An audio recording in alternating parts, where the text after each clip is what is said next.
नमस्कार, आलेली आहे तुमच्यासाठी अगदी कुरकुरीत आणि खुसखुशीत कोथिंबीरीच्या वड्या कशा करायच्या ही रेसिपी घेऊन। तुम्ही वड्या केल्यानंतर त्या तळून झाल्यानंतर थोड्या वेळानंतर त्या मऊ पडतात आणि वड्या ज्यावेळेस तुम्ही कापायला घेता त्यावेळेस त्याचा चुरा पडतो। तर आता असं अजिबात होणार नाही, माझ्या पद्धतीने एकदा नक्की वड्या करून बघा। काय करायचं, एक जुडी कोथिंबीर घ्यायची, छान बारीक कापून धुवून पाणी निथळून स्वच्छ घ्यायचं आणि त्यानंतर अर्धी वाटी रवा घालायचं, त्यामध्ये 1 वाटी बेसन पीठ घालायचं, 1 लिंबाचा रस घालायचं, मीठ घालायचं आणि कोरड्या मसाल्यांमध्ये काय घालायचं, लाल तिखट, काश्मीरी लाल, हिंग, पिठी साखर, काळं मीठ घालायचं आणि थोडंसं गरम मसाला घालायचा आणि मस्तपैकी हे मिक्स करून घ्यायचं। छानपैकी मिक्स झालं की त्यामध्ये लागलं तर पाणी घाला, नाही तर नाही घातलं तरी चालतं, त्यामध्येच हे भिजलं जातं। आता एवढं सगळं मिश्रण करण्यासाठी मला फक्त अर्धी वाटी पाणी लागलेलं आहे आणि मस्तपैकी हे मळून झाल्यानंतर एका बाजूला पाणी ठेवायचं, त्यावर चाळण ठेवायची आणि चाळणीला छान तेल लावून घ्यायचं।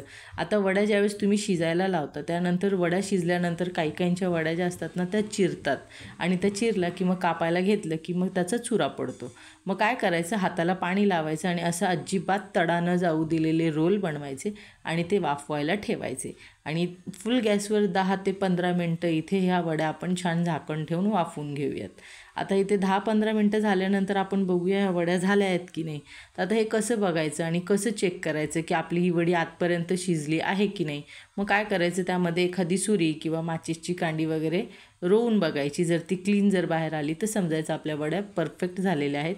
इथे आपल्या वड्या शिजलेल्या आहेत, त्या थोड्या पुन्हा 10 मिनटं झाकून ठेवायच्या आणि नंतर पुन्हा खाली उतरून पुन्हा थंड होऊ द्यायच्या, लगेच कापायला घ्यायच्या नाहीत। आता तुम्ही बघू शकता इथे मी हात लावून बघितलेला आहे, मला चटका नाही भाजत आहे। मग ह्या वड्या कापायला घ्यायच्या आणि बघू शकता तुम्ही इथे अजिबात चुरा पडत नाही आहे। आणि एक टिप सांगते, रवा जर तुम्ही एकदा रवा घालून बघा वड्यांमध्ये, अगदी कुरकुरीत आणि खुसखुशीत होते बरं का कोथिंबीरीची वडी। एकदा नक्की ट्राय करा आणि मला कमेंटमध्ये सांगा। आता इथे वड्या ज्या आहेत आपण त्या कापून घेऊयात आणि छान खरपूस तळून घेऊयात। आणि आणखी एक गोष्ट, जर अजूनपर्यंत तुम्ही माझ्या चॅनलला सबस्क्राईब केलं नसेल तर नक्कीच माझ्या चॅनलला सबस्क्राईब करा आणि बेल आयकॉन दाबायला नक्कीच विसरू नका आणि कमेंट जर केली तर मला खूप बरं वाटेल। आता इथे तेल गरम झालेलं आहे, मस्तपैकी खरपूस आपण वड्या तळून घेऊयात आणि सर्व करूयात। आता श्रावण आलेला आहे, सोमवार शनिवार उपवास असतात, मस्तपैकी चटपटीत काहीतरी लागतच असतं आपल्याला। ते आठवडाभर पुरतील अशा कोथिंबीरीच्या वड्या नक्की करून बघा।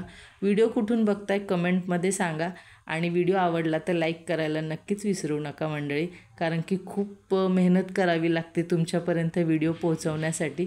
बघा कशी कुरकुरीत वडी झालेली आहे। व्हिडिओ बघितल्याबद्दल धन्यवाद।